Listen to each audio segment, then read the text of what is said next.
Hi, ನಾನು Sandeep from tech in Kannada. ಎಲ್ರಿಗೂ ಇವತ್ತಿನ ಬುಧವಾರದ ಟೆಕ್ ನ್ಯೂಸ್ಗೆ ಸ್ವಾಗತ ಸುಸ್ವಾಗತ. ಬನ್ನಿ ಡೈರೆಕ್ಟಾಗಿ ಇವತ್ತಿನ ಟೆಕ್ ನ್ಯೂಸನ್ನು ಶುರು ಮಾಡೋಣ. ಇವತ್ತಿನ ಮೊದಲ ಟೆಕ್ ನ್ಯೂಸ್ ಬಂದ್ಬಿಟ್ಟು, ಮೊನ್ನೆ ಭಾನುವಾರ ಯಾರೆಲ್ಲ ನಮ್ಮ ಈವೆಂಟಿಗೆ ಟಿಕೆಟ್ ಕೊಟ್ಟು ಬಂದಿದ್ರಿ ನಿಮ್ಮೆಲ್ಲರಿಗೂ ಕೂಡ ನನ್ನ ಹೃದಯಪೂರ್ವಕ ಧನ್ಯವಾದಗಳು. ನಾನಂತೂ ಆ ಒಂದು ಎಕ್ಸ್ಪೀರಿಯನ್ಸನ್ನು ಯಾವತ್ತೂ ಮರೆಯೋದಕ್ಕೆ ಸಾಧ್ಯನೇ ಇಲ್ಲ, ಆಯಿತಾ.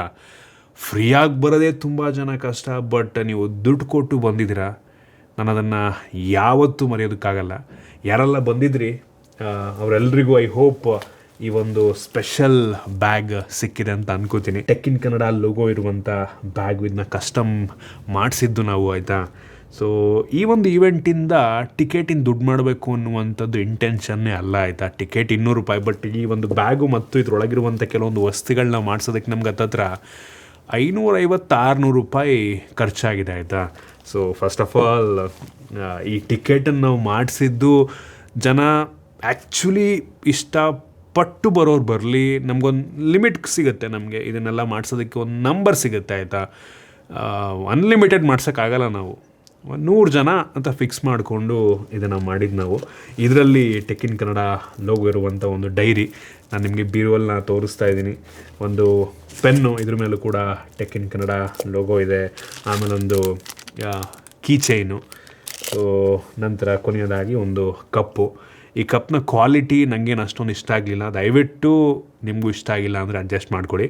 ನಾನು ಆನ್ಲೈನ್ ಆರ್ಡ್ರ್ ಮಾಡಿದ್ದೀವನ್ನೆಲ್ಲ.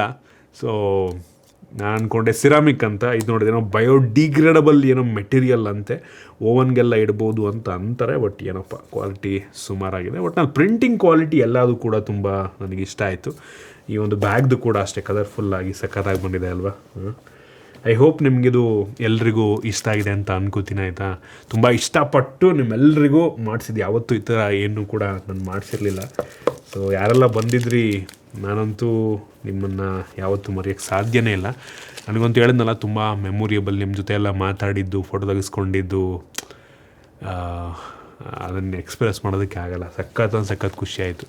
ನೀವೆಲ್ಲರೂ ಕೂಡ ಕೆಲವೊಂದು ನಿಮ್ಮ, ಅಂದರೆ ನಾನು ಇಷ್ಟು ವರ್ಷದಿಂದ ನೋಡ್ತಾ ಇದ್ದೀನಿ, ಅದನ್ನೆಲ್ಲ ನೀವು ಎಕ್ಸ್ಪ್ರೆಸ್ ಮಾಡಿದಾಗ ನನಗೆ ಹೆಂಗೆ ಅನ್ನಿಸ್ತಾ ಇತ್ತು ಅಂದರೆ, ಒಂದು ರೀತಿ ನೀವು ನನ್ನನ್ನು ನಿಮ್ಮ ಫ್ರೆಂಡ್ ಥರ, ಬ್ರದರ್ ಥರ ನೋಡ್ತಾ ಇದ್ದೀರಾ ಅಂತ ಅನ್ನಿಸ್ತು. ನನ್ನ ಬಗ್ಗೆ ನೀವು ಎಲ್ಲ ತಿಳ್ಕೊಂಡಿದ್ದೀರಾ, ಎಲ್ಲ ಗೊತ್ತಿತ್ತು ನಿಮಗೆ.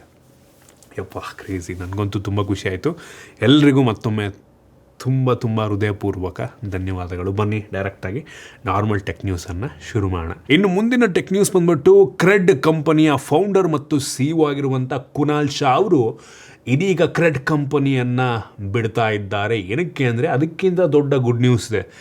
ಗ್ಲೋಬಲ್ ವಾಟ್ಸಾಪ್ ಕಂಪನಿಯನ್ನು ಈ ಕುನಾಲ್ ಶಾ ಲೀಡ್ ಮಾಡ್ತಾರೆ. CEO ಅಲ್ಲ, ಲೀಡ್ ಮಾಡ್ತಾರೆ, ಆಯಿತಾ. ಕಂಪ್ಲೀಟ್ ವಾಟ್ಸಾಪನ್ನು ನಮ್ಮ ದೇಶದ ಒಬ್ಬ ವ್ಯಕ್ತಿ ನಡೆಸ್ತಾರೆ. ಕ್ರೇಜಿ ಗುರು. ಇನ್ನೇನಿಲ್ಲ, ವಾಟ್ಸಾಪು ಅಮೆರಿಕನ್ ಕಂಪ್ನಿನೇ ಆಗಿರ್ಬೋದು, ಫೇಸ್ಬುಕ್ ಮೆಟಾದವ್ರದ್ದೇ ಆಗಿರ್ಬೋದು, but majority of the users ವಾಟ್ಸಪ್ಗೆ ನಮ್ಮ ದೇಶದಿಂದನೇ ಬರೋದಾಯ್ತಾ. ಹೆವಿ ಜನ ನಮ್ಮ ದೇಶದಲ್ಲಿ ವಾಟ್ಸಪ್ಪನ್ನು ಯೂಸ್ ಮಾಡ್ತಾರೆ. ಆದ್ದರಿಂದ ಆಬ್ವಿಯಸ್ಲಿ ನಮ್ಮ ದೇಶದ ಒಬ್ಬ ಲೀಡರ್ನೇ ಚೂಸ್ ಮಾಡಿದ್ದಾರೆ. ಇದರ ಜೊತೆಗೆ ಈ ಒಂದು ಕ್ರೆಡ್ ಕಂಪನಿಗೆ ಮೆಟಾನವರು ದೊಡ್ಡ ಇನ್ವೆಸ್ಟ್ಮೆಂಟನ್ನು ಮಾಡ್ತಾ ಇದ್ದಾರೆ. $900 ಮಿಲಿಯನ್, ಹತ್ತತ್ರ $1 ಬಿಲಿಯನ್ ಅಂತ ಅಂದ್ಕೊಳ್ಳಿ. ಅಂದರೆ ನಂಗೆ ಅನ್ನಿಸ್ದಂಗೆ 8,500 9,000 ಕೋಟಿಯನ್ನು ಕ್ರೆಡ್ಗೆ ಇನ್ವೆಸ್ಟ್ ಮಾಡ್ತಾ ಇದ್ದಾರೆ. ಸೊ ಈ ಒಂದು ಇನ್ವೆಸ್ಟ್ಮೆಂಟಿಂದ ಕ್ರೆಡ್ಡಿಂದು ವ್ಯಾಲ್ಯೂಯೇಷನ್ $4.5 ಬಿಲಿಯನ್ ಹೋಗಿದೆ, ಆಯಿತಾ. ಸೊ ಮೆಟಾನವರು ಹತ್ತತ್ರ 20% ಸ್ಟೇಕನ್ನು ಅಕ್ವೈರ್ ಮಾಡ್ಕೊಂಡಿದ್ದಾರೆ ಒಂದು ಕ್ರೆಡ್ಡಲ್ಲಿ. ಕ್ರೇಜಿ. ಸೊ ನೆಕ್ಸ್ಟು ಕ್ರೆಡ್ಡಿಂದು ಪೊಸಿಷನಿಂದ ಇಳಿತಾರೆ. ಸೊ ವಾಟ್ಸಾಪನ್ನು ಲೀಡ್ ಮಾಡ್ತಾರೆ. ಕ್ರೇಜಿ ಗುರು. ಇನ್ನು ಮುಂದಿನ ಟೆಕ್ ನ್ಯೂಸ್ ಬಂದುಬಿಟ್ಟು, ಸ್ಪೇಸ್ ಎಕ್ಸ್ ಏನು ಸ್ಟಾಕ್ ಮಾರ್ಕೆಟ್ಗೆ ಲಿಸ್ಟ್ ಆಗಿತ್ತು IPO ಆದಮೇಲೆ, ಇದೀಗ ಮಾರ್ಕೆಟಲ್ಲಿ ಕಿತ್ಕೊಂಡು ಡೌನ್ ಆಗ್ತಾ ಇದೆ. ಸೊ ಟ್ರಿಲಿಯನೇರ್ ಆಗಿದ್ದಂಥ ಎಲಾನ್ ಮಸ್ಕ್ ಹತ್ತತ್ರ $350 ಬಿಲಿಯನ್ ವ್ಯಾಲ್ಯೂಯೇಷನ್ನ ಕಳ್ಕೊಂಡು, ಅವ್ರದ್ದು ವೆಲ್ತನ್ನು ಕಳ್ಕೊಂಡು ಟ್ರಿಲಿಯನೇರ್ ಪಟ್ಟದಿಂದ ಕೆಳಗಿಳಿದಿದ್ದಾರೆ. ಮತ್ತಾಗ್ಬೋದು, ಮಾರ್ಕೆಟ್ ಮೇಲಕ್ಕೆ ಹೋಯ್ತಾನೆ ಮತ್ತೆ ಟ್ರಿಲಿಯನೇರ್ ಆಯ್ತಾನೆ, ಏನು ಮಾಡೋಕ್ಕಲ್ಲ. ಅವ್ರಿಗೆಲ್ಲ ಅದು ಲೆಕ್ಕನೇ ಅಲ್ಲ ನಂಗೆ ಅನ್ನಿಸ್ದಂಗೆ. ಫಸ್ಟ್ ಆಫ್ ಆಲ್ ಟ್ರಿಲಿಯನೇರ್ ಅಂದ ತಕ್ಷಣ ಅವನ ಹತ್ರ, ಅವನ ಜೇಬಲ್ಲಿ, ಅವನ ಮನೇಲಿ ಎಲ್ಲಾದರೂ ಕ್ಯಾಶಲ್ಲಿ ಕೂತಿರಲ್ಲ, ಎಲ್ಲ ಈಕ್ವಿಟಿ ಶೇರ್ಸಲ್ಲಿರುತ್ತೆ ಅಷ್ಟೇ, ಆಯಿತಾ. ಯಾರು ಕೂಡ, ಯಾವ ಬಿಲಿಯನೇರು ಕೂಡ ಮನೇಲಿ ಅಂಬಾನಿಯ ದುಡ್ಡು ಇಟ್ಕೊಂಡಿರ್ತಾರೆ, ಇರುತ್ತೆ, ಸ್ವಲ್ಪ ಇರುತ್ತೆ. ಏನು $100 ಬಿಲಿಯನ್ ಒಂದು ವೆಲ್ತ್ ಅಂತ ಅಂದರೆ ಎಲ್ಲನೂ ಕ್ಯಾಶ್ ಇಟ್ಕೊಂಡು ಕೂತಿರಲ್ಲ. ಅವ್ರದ್ದೆಲ್ಲ ಕಂಪ್ನಿ ಶೇರ್ಸು ವ್ಯಾಲ್ಯೂಯೇಷನ್ ಇರುತ್ತಲ್ವ. ಸೊ ಅದ್ರ ಮೇಲೆ ವೆಲ್ತನ್ನು ಜಡ್ಜ್ ಮಾಡ್ತಾರೆ ಅಷ್ಟೇ, ಏನಿಲ್ಲ. ಇನ್ನು ಮುಂದಿನ ಟೆಕ್ ನ್ಯೂಸ್ ಬಂದ್ಬಿಟ್ಟು ಫೈನಲಿ ಟೆಲಿಗ್ರಾಮ್ ಮತ್ತೊಮ್ಮೆ ಕಮ್ಬ್ಯಾಕ್ ಮಾಡಿದೆ. ನಮ್ಮ ಸರ್ಕಾರದವ್ರದ್ದು ಏನಪ್ಪ ತಲೆನೋವು ಅಂತ ಗೊತ್ತಿಲ್ಲ. ನೀಟ್ ಎಕ್ಸಾಮ್ ಅಂತ ಸ್ವಲ್ಪ ದಿನಕ್ಕೆ ಟೆಲಿಗ್ರಾಮ್ನ ಬ್ಯಾನ್ ಮಾಡಿದ್ರು, ಪ್ಲೇಸ್ಟೋರ್ನಲ್ಲೂ ಕೂಡ ಇರಲಿಲ್ಲ. ಸೊ ಇದೀಗ ಅನ್ಬ್ಯಾನ್ ಮಾಡವ್ರೆ. ಪ್ಲೇಸ್ಟೋರ್ನಲ್ಲಿ ಡಿಸ್ಪ್ಲೇ ಆಗ್ತದೆ ಮತ್ತು ಇನ್ಸ್ಟಾಲ್ ಮಾಡ್ಕೊಬೋದು, ಮೆಸೇಜ್ ಎಲ್ಲ ಕಳಿಸ್ಬೋದು. ಇದೊಂಥರ ವಿಚಿತ್ರ ಗುಡು. ಅವ್ರಿಗೆ ಮೇನ್ ಪ್ರಾಬ್ಲಮ್ ಸಾಲ್ವ್ ಮಾಡೋಕ್ಕಾಗಿಲ್ಲ ಅಂದರೆ ಈ ಥರ ಯಾವನಾರ ಮಾಡ್ತಾನೆ.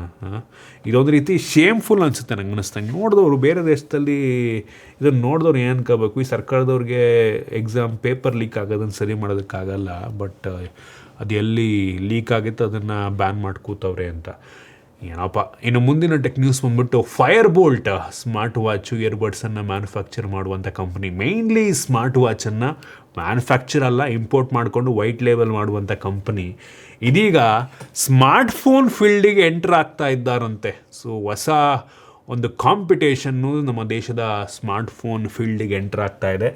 ಸೊ ಕ್ರೇಜಿ ಗುರು.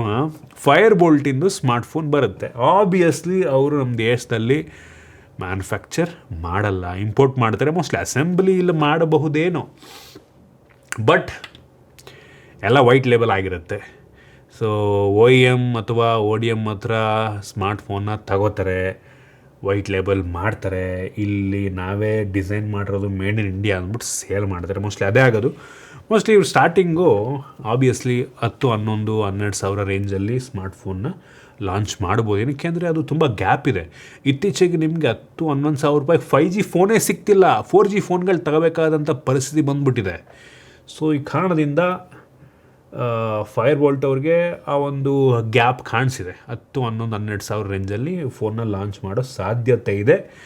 ನೋಡೋಣ ಏನು ಮಾಡ್ತಾರೆ, ಫೋನ್ ಹೆಂಗಿರುತ್ತೆ, ಸರ್ವಿಸ್ ಹೆಂಗೆ ಕೊಡ್ತಾರೆ, ಸರ್ವಿಸ್ ಸೆಂಟ್ರ್ ಡೌಟ್ ಅವೆಲ್ಲ ತುಂಬ ಕಷ್ಟ ಇದೆ. ಇಲ್ಲ ಥರ್ಡ್ ಪಾರ್ಟಿ ಯಾವ್ದಾದ್ರು ಸರ್ವಿಸ್ ಪ್ರೊವೈಡರಿಗೆ ಡೀಲ್ ಮಾಡ್ಕೋತಾರೆ ಕಾಲ್ಕೇರ್ ರೀತಿ.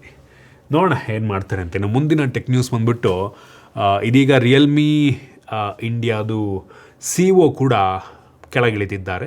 ಮೊನ್ನೆ OnePlus CEO ಕೆಳಗಿಳಿದಿದ್ರು ನಮ್ಮ ದೇಶದ್ದು. ಸೊ ರಿಯಲ್ಮಿ CEO ಕೆಳಗಿಳಿದಿದ್ದಾರೆ. ಸೊ ನೆಕ್ಸ್ಟು ಈ ರಿಯಲ್ಮಿ ಮತ್ತು OnePlus ಎರಡೂ ಕೂಡ ಒಂದೇ ರೂಫ್ನ ಕೆಳಗಡೆ ಒಂದೇ ಕಡೆ ಕೆಲಸವನ್ನು ಮಾಡ್ತಾರೆ. ಸೊ ಇದರಿಂದ ಏನಪ್ಪ ಆಗುತ್ತೆ ಅಂತ ಅಂದರೆ ನೆಕ್ಸ್ಟಿಂದ ರಿಯಲ್ಮಿ ಫೋನ್ ತಗೊಳ್ಳೋದು ಒಂದೇ, OnePlus ಫೋನ್ ತಗೊಳ್ಳೋದು ಒಂದೇ, ಎಲ್ಲ ರೀಬ್ರ್ಯಾಂಡೆಡ್ ಆದರೂ ಆಗಿರ್ಬೋದು, ಎಲ್ಲ ಒಂದೇ ಥರ ಇದ್ದರೂ ಆಶ್ಚರ್ಯಪಡಬೇಕಾಗಿಲ್ಲ. ಆಬ್ವಿಯಸ್ಲಿ OS ಎಲ್ಲ ಒಂದೇ ಥರ ಇರುತ್ತೆ. ನೆಕ್ಸ್ಟು ಎರಡಕ್ಕೂ ಸಿಮ್ಲರ್ ಫೋನ್ಸ್ಗಳು ಬಂದರೂ ಬರ್ಬೋದು, ರೀಬ್ರ್ಯಾಂಡೆಡ್ ಫೋನ್ಸ್ಗಳು ಬಂದರೂ ಬರ್ಬೋದು. ಆಲ್ರೆಡಿ OnePlus ಫೋನ್ಸ್ಗಳನ್ನು ನೀವು ಒಪ್ಪೋ ಸರ್ವಿಸ್ ಸೆಂಟ್ರಲ್ಲಿ ಸರ್ವಿಸ್ ಮಾಡಿಸ್ಕೋಬೋದು. ನೆಕ್ಸ್ಟು ಈ ರಿಯಲ್ಮಿ ಫೋನ್ಸ್ನೂ ಸಹ ನೀವು ಒಪ್ಪೋ ಸರ್ವಿಸ್ ಸೆಂಟ್ರಲ್ಲಿ ರಿಪೇರಿ ಮಾಡಿಸ್ಕೋಬೋದು ಅನ್ನುವಂಥ ಅನೌನ್ಸ್ಮೆಂಟ್ ಬಂದರೂ ಬರ್ಬೋದು. ಬರಲಿ, ಒಳ್ಳೆಯದು. ಆಗ ರಿಯಲ್ಮಿ ಯೂಸರ್ಸಿಗೆ ತುಂಬ ಯೂಸ್ ಆಗುತ್ತೆ, ಒಳ್ಳೆ ಸರ್ವಿಸ್ ಸಿಗುತ್ತೆ. ಒಪ್ಪೋ ಸರ್ವಿಸ್ ಸೆಂಟ್ರಲ್ಲಿ ರಿಯಲ್ಮಿ ಯೂಸರ್ಸ್ಗೂ ಒಳ್ಳೆ ಸರ್ವಿಸ್ ಹೆಂಗಾದರೆ ನಂಗೆ ಅನ್ನಿಸ್ದಂಗೆ ಅದಕ್ಕಿಂತ ಒಳ್ಳೆಯ ವಿಷಯ ಬೇರೆ ಏನೂ ಇಲ್ಲ. ಇನ್ನು ಮುಂದಿನ ಟೆಕ್ ನ್ಯೂಸ್ ಬಂದುಬಿಟ್ಟು ಸ್ಯಾಮ್ಸಂಗ್ ಅವರು ಇದ್ರ ಬಗ್ಗೆ ಮುಂಚೆನೂ ಕೂಡ ಮಾತಾಡಿದ್ದೆ. UFS 5.0 ಸ್ಟೋರೇಜನ್ನು ತೊಗೊಂಬರ್ತಾ ಇದ್ದಾರೆ, ಲಾಂಚ್ ಮಾಡ್ತಾ ಇದ್ದಾರೆ. ಇದ್ರ ಬಗ್ಗೆ ಮಾತಾಡಿದ್ದೆ. Up to 10.8 GB per second read ಮತ್ತು 9.5 GB per second write speed ಸಿಗುತ್ತಂತೆ. ಸೊ UFS 4.1 ಏನಿರುತ್ತೆ ಅದಕ್ಕಿಂತ ಡಬಲ್ ಸ್ಪೀಡ್ ನಮಗೆ ಇದರಲ್ಲಿ ಸಿಗುತ್ತೆ ಅಂತ ಹೇಳಲಾಗ್ತದೆ. ಮತ್ತು ಬ್ಯಾಟ್ರಿ ಎಫಿಷಿಯನ್ಸಿ ಕೂಡ ಅಷ್ಟೇ, ಜಾಸ್ತಿ ಪವರ್ನ ಇದು ಕನ್ಸ್ಯೂಮ್ ಮಾಡಲ್ಲ ಅಂತ ಹೇಳ್ತಾ ಇದ್ದಾರೆ. ಸೊ ಆನ್ ಡಿವೈಸ್ AI ಮತ್ತು LLMಗಳನ್ನು ರನ್ ಮಾಡೋದಕ್ಕೆ ಇದು ಯೂಸ್ ಆಗುತ್ತೆ. ತುಂಬ ಫಾಸ್ಟ್ ರೀಡ್ ರೈಟ್ ಇರುತ್ತಲ್ವ, ಅದರಿಂದ ತುಂಬ ಫಾಸ್ಟಾಗಿ ನಮಗೆ AI ಔಟ್ಪುಟ್ ಎಲ್ಲ ತುಂಬ ಚೆನ್ನಾಗಿ ಬರುತ್ತೆ. So capacity up to 1 TB ತನಕ ಸಿಗುತ್ತಂತೆ. ಈ ವರ್ಷದ ಕೊನೆಯಷ್ಟರಲ್ಲಿ ಇದು ಬರ್ಬೋದು. ಗ್ಯಾಲಕ್ಸಿ S27 ಸೀರೀಸ್ನಲ್ಲಿ ಇದು ಇರುತ್ತೆ ಅಂತ ಹೇಳ್ತಾ ಇದ್ದಾರೆ. ನೋಡೋಣ. ಇನ್ನು ಮುಂದಿನ ಟೆಕ್ ನ್ಯೂಸ್ ಬಂದ್ಬಿಟ್ಟು ನಥಿಂಗ್ ಅವರು ಒಂದು ಹೊಸ ಫೋನನ್ನು ಲಾಂಚ್ ಮಾಡ್ತಾ ಇದ್ದಾರೆ. ನಥಿಂಗ್ ಫೋನ್ 4B ಅಂತ. 4A ಮುಂಚೆ ಲಾಂಚ್ ಆಗಿತ್ತು, 4B ಅಂತ ಆಯಿತಾ. ಇದೇ ಜುಲೈ 7ನೇ ತಾರೀಕು ಈ ಒಂದು ಸ್ಮಾರ್ಟ್ ಫೋನ್ ಲಾಂಚ್ ಆಗ್ತಾ ಇದೆ. ಇದರದ್ದು ಕೆಲವೊಂದು ಸ್ಪೆಸಿಫಿಕೇಶನ್ ಎಲ್ಲ ಹೊರಗಡೆ ಬರ್ತಾ ಇದೆ. ಸ್ನ್ಯಾಪ್ಡ್ರ್ಯಾಗನ್ 6 Gen 4 ಅಂತೆ, 8 GB ರ್ಯಾಮ್ ಅಂತೆ, ಏನೇನೋ ಇದೆ. ಡಿಸೈನ್ಸ್ದು ಕೆಲವೊಂದು ಇಮೇಜ್ಗಳನ್ನು ನಿಮಗೆ ತೋರಿಸ್ತಾ ಇದ್ದೀನಿ. ಇಂಟ್ರೆಸ್ಟಿಂಗ್ ಆಗಿದೆ. ನೋಡಿ ಎಷ್ಟಕ್ಕೆ ಲಾಂಚ್ ಮಾಡ್ತಾರೆ ಅದ್ರ ಮೇಲೆ depend. So transparent design, price ಸ್ವಲ್ಪ ಜಾಸ್ತಿ ಇರುತ್ತೆ ಅಂತ ಕಾಣುತ್ತೆ. ಇನ್ನು ಮುಂದಿನ ಮತ್ತು ಕೊನೆಯ ಟೆಕ್ ನ್ಯೂಸ್, ಮೋಟೋರೋಲಾದವರು ಮೋಟೋರೋಲಾ ಎಡ್ಜ್ 70 ಮ್ಯಾಕ್ಸ್ ಅಂತ ಒಂದು ಸ್ಮಾರ್ಟ್ ಫೋನ್ನ ಲಾಂಚ್ ಮಾಡ್ತಾರೆ ನಮ್ಮ ದೇಶದಲ್ಲಿ. ಸೊ ಇದ್ರದ್ದು ಕೆಲವೊಂದು ಫೋಟೋಸ್ ಲೀಕ್ ಆಗಿದೆ ಆಯಿತಾ. ಸೊ ಪ್ರೋ ಪ್ಲಸ್ ಬೇರೆ ಎಡ್ಜ್ 70 Pro ಪ್ಲಸ್ ಬೇರೆ, ಇದು ಎಡ್ಜ್ 70 ಮ್ಯಾಕ್ಸ್ ಅಂತ ಆಯಿತಾ. ಸೊ ಇದು ನಮಗೆ ಮೆಟಾಲಿಕ್ ಫ್ರೇಮು, ಫ್ರಂಟಲ್ಲಿ ಒಂಥರ ಫ್ಲ್ಯಾಟ್ ಡಿಸ್ಪ್ಲೇ ರೀತಿ ಕಾಣ್ತಾ ಇದೆ. ಹಿಂದ್ಗಡೆದು ಕೂಡ ಡಿಸೈನ್ ತುಂಬ ಪ್ರೀಮಿಯಮ್ ಅಂತ ಅನ್ನಿಸ್ತಾ ಇದೆ. ಸೊ ಇದನ್ನೆಲ್ಲ ನೋಡಿದ್ರೆ ನಂಗೆ ಅನ್ನಿಸ್ತಂಗೆ ಈ ಸ್ಮಾರ್ಟ್ಫೋನ್ ಹತ್ತತ್ರ ಒಂದು 55-60 ಸಾವಿರಕ್ಕೆ ಲಾಂಚ್ ಆಗುತ್ತಾ ಅಂತೆಲ್ಲ ಒಂದು ಕಡೆ ಅನ್ನಿಸ್ತಾ ಇದೆ. ಸ್ಪೆಸಿಫಿಕೇಷನ್ ನೋಡಬೇಕು ಏನು ಕೊಡ್ತಾರೆ. ಫ್ಲ್ಯಾಗ್ಶಿಪ್ ಲೆವೆಲ್ ಸ್ಪೆಸಿಫಿಕೇಷನ್ ಇರುತ್ತಾ, 8 Gen 5 ಅಂತ ಹೇಳ್ತಾರೆ, ಬಟ್ ಗೊತ್ತಿಲ್ಲ, ಬಂದಮೇಲೆ ಗೊತ್ತಾಗಬೇಕು ನಮಗೆ. ಫೋನ್ ನೋಡೋಕ್ಕಂತೂ ಚೆನ್ನಾಗಿದೆ, ಬೆಝಲ್ ತುಂಬ ಕಡಿಮೆ ಇದೆ, ಪಂಚೋಲು ಹೆವಿ ಪ್ರೀಮಿಯಮ್ ಅನ್ನಿಸ್ತಾ ಇದೆ. ಸೊ ಇದಿಷ್ಟು ಇವತ್ತಿನ ಟೆಕ್ ನ್ಯೂಸ್. ಐ ಹೋಪ್ ನಿಮಗೆ ಇವತ್ತಿನ ಟೆಕ್ ನ್ಯೂಸಲ್ಲಿ ಕೆಲವೊಂದು ಹೊಸ ವಿಷಯ ತಿಳೋಕ್ಕೆ ಸಿಕ್ಕಿದೆ ಅಂತ ಅನ್ಕೋತೀನಿ. ಇಷ್ಟ ಆಗಿದ್ರೆ ಲೈಕ್ ಮಾಡಿ, ಶೇರ್ ಮಾಡಿ. ಇದೇ ರೀತಿ ನಮ್ಮ ಬೇರೆ ಬೇರೆ ವೀಡಿಯೋಗಳಿಗೆ ನಮ್ಮ tech in Kannada YouTube channel subscribe ಮಾಡ್ಕೊಂಡಿಲ್ಲ ಅಂದರೆ ಈಗಲೇ ಸಬ್ಸ್ಕ್ರೈಬ್ ಮಾಡ್ಕೊಳ್ಳಿ ಮತ್ತು ಬೆಲ್ ಐಕನ್ ಕೂಡ ಕ್ಲಿಕ್ ಮಾಡ್ಬೋದು. ಸಿಗೋಣ ಮತ್ತೆ ಮುಂದಿನ ವೀಡಿಯೋದಲ್ಲಿ.